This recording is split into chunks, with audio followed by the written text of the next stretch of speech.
So here we're gonna make this liquid bubble effect. Here we make a clear idea on dealing with shape layers, applying blur and creating a magnetic liquid effect. We're gonna reach 4 effects over here, 2 blur effects as well as symbol choker mate effect and adjusting levels.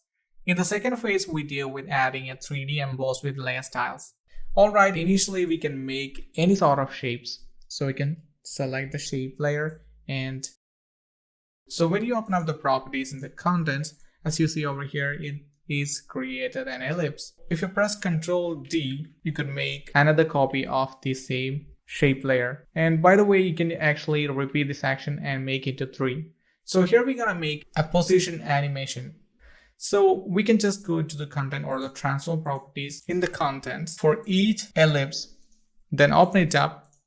So just keep the current time indicator in the beginning, very beginning, and make a keyframe, then go to 2 seconds apart. Then actually you can move this one of the ellipse. Then go to the next one, that is ellipse 3, then open it up the same, and you can make the second moment, that is the position.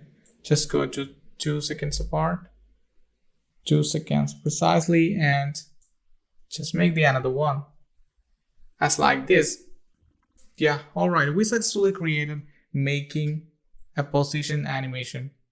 Then if you're interested, then you can just play around with the speed graph. Before that, you can easy eyes it. Just easy eyes it. And you can go to speed graph and make the graph kind of like this. Then we can add effects into it. So initially we're gonna blur these layers. So we can just select or search for Gaussian blur under blur, or you can use field blur or anything to blur these layers. Then drag and drop to it. Then just keep the blurner to somewhere, maybe 90 or something. So now it's in the peak, or just keep that into maybe 87. Oh, because these layers are so adjacent.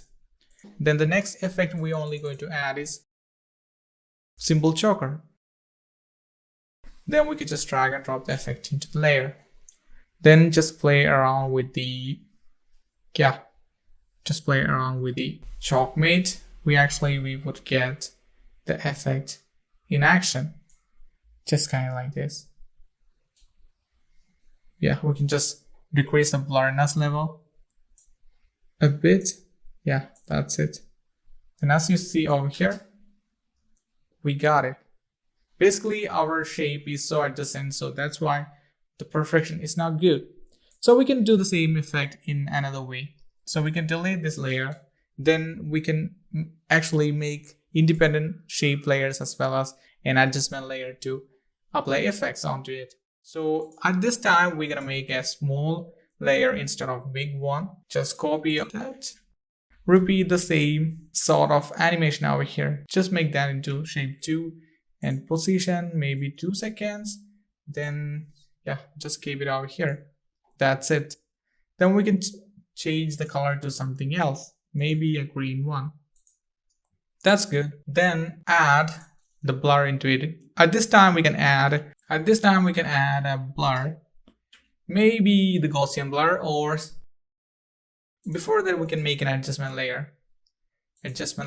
Alright, then we can add a fast blur effect onto it. Then the blurriness will affect both layers. Just keep somewhere 76 or something.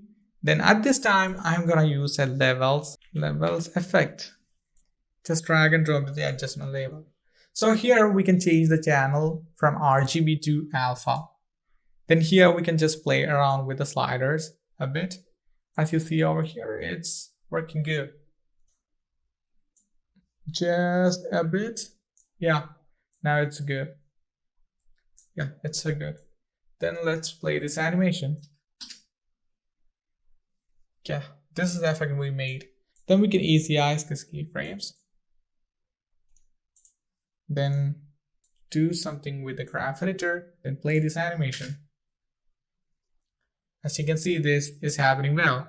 Then here we can make one more significant change. This is 2D right now. We can make the effect into 3D. So the possibilities are we can add layer styles into it.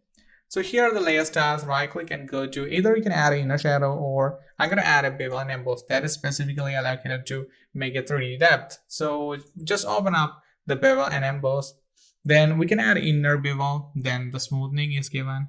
Then before that, we can change the shadow mode to normal. Basically, shadow is really important here. And the highlight doesn't matter, the blending mode even. The color is white.